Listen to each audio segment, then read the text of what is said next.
মন ভেঙে গেলে আমি জানি এটা প্রচুর পরিমাণে কাঁদতে মনে চায়, মনে হয় যে একদম চিল্লা ফাল্লা করে কান্দি, একদম সবকিছু একাকার করে ফেললে মনে হয়। আচ্ছা ঠিক আছে, আমি আপনাকে পারমিশন দিলাম যে আপনি কান্না করবেন, বাট একটা সময় আছে।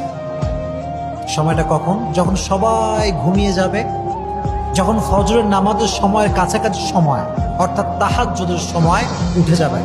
ঘুমাবেন না, ঘুমানোর বাদ দিয়ে উঠে যাবেন।